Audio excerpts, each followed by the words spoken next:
দায়িত্ব গ্রহণের আগেই রাশিয়া ইউক্রেন যুদ্ধ বন্ধে কাজ শুরু করেছে ট্রাম্প প্রশাসন। সংঘাত নিরসনে দুই দেশের সঙ্গে গোপনে ও প্রকাশ্যে আলোচনার উদ্যোগ নিচ্ছে নবনির্বাচিত মার্কিন প্রেসিডেন্ট ডোনাল্ড ট্রাম্পের উপদেষ্টারা।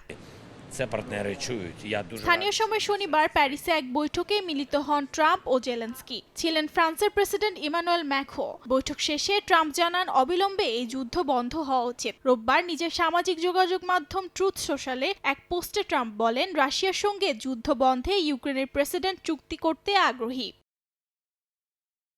যদিও সামাজিক যোগাযোগ মাধ্যম এক্সে এক পোস্টে উল্টো দাবি করেছেন প্রেসিডেন্ট জেলেনস্কি। ওই পোস্টে তিনি স্পষ্ট জানিয়ে দেন, কেবল একটি কাগজের টুকরা এবং কয়েকটি স্বাক্ষরের মাধ্যমে এই সংঘাত বন্ধ করা সম্ভব নয়। ইউক্রেনের বাসিন্দারা যেন ক্ষতিগ্রস্ত না হয় সে বিষয়টি নিশ্চিত করার আহ্বান জানান তিনি। তবে এক প্রতিক্রিয়ায় মস্কো জানিয়েছে যে কোনো সমঝোতা তখনই সম্ভব হবে যখন ইউক্রেন রাশিয়ার অঞ্চলগুলো থেকে তার বাহিনী প্রত্যাহার করবে।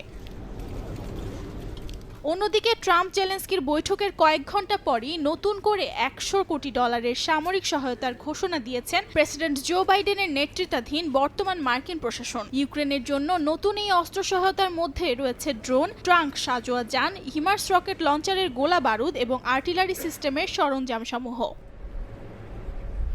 অর্চিতা শাহজিন, সময় সংবাদ।